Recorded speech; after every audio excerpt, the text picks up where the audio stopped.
Tonight on BBC London News, new claims that the Yorkshire Ripper was responsible for several unsolved murders in the capital. The family of one victim wants police to act. Well, it needs to be solved. We need to put closure to it.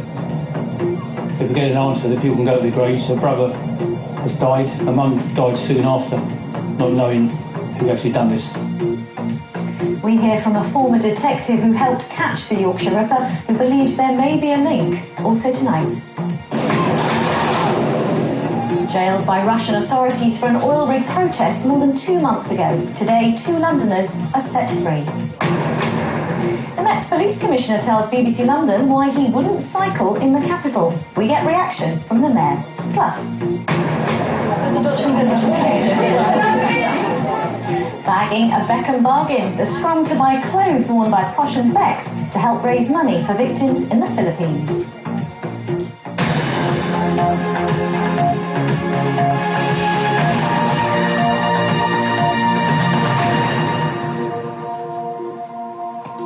Good evening and welcome to the programme.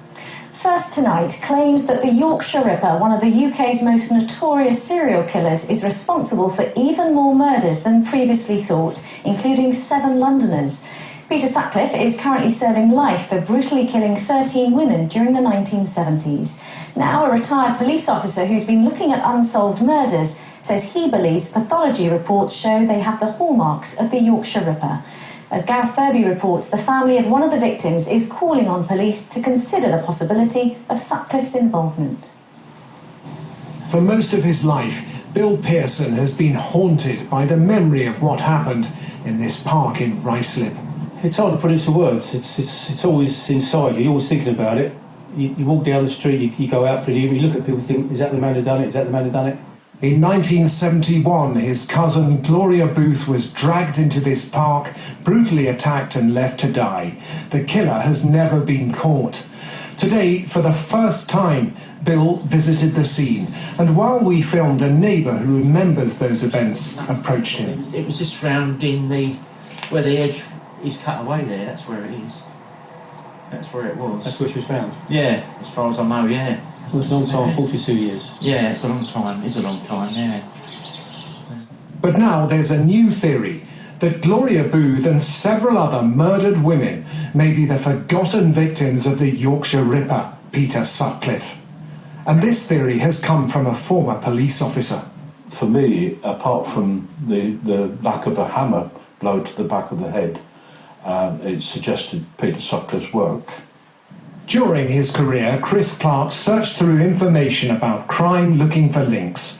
But only now, after reading a book about the family life of the Yorkshire Ripper, has he noticed a pattern.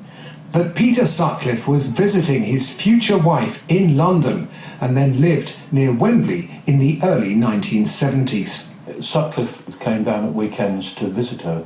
This was during the autumn of 1970. And shortly afterwards, he took rented accommodation, and he had a job as a car mechanic in the locality. He believes the pathologist's report on Gloria Booth's death reveals many of the Yorkshire Ripper's hallmarks. A bruise either side of the Adam's apple. He was arrested with a short piece of knotted rope, which was knotted at each hand to afford grip, and knotted in the middle, exactly as the injuries sustained to Gloria's neck. And he says the photo fit for the suspect in another unsolved murder, that of Linda Farrow in Woodford in 1979, is a close fit to Peter Sutcliffe. When you look at the image, it is Peter Sutcliffe, minus the beard and moustache. In total, he believes 7 London unsolved murders could be re-investigated. And a detective who worked on the Yorkshire Ripper case believes he may have a point. Some of the other similarities were very striking, in that clothing of the victims had been moved. Also, the bodies had been moved from the initial site of the attack. What do you want to happen? Justice, really, and closure for the family. Tonight, Scotland Yard said the investigation into Gloria Booth's death remains open, but at this stage detectives believe there is no evidence linking the case to any others. Gareth Furby, BBC London News. Stay with us, plenty more ahead tonight, including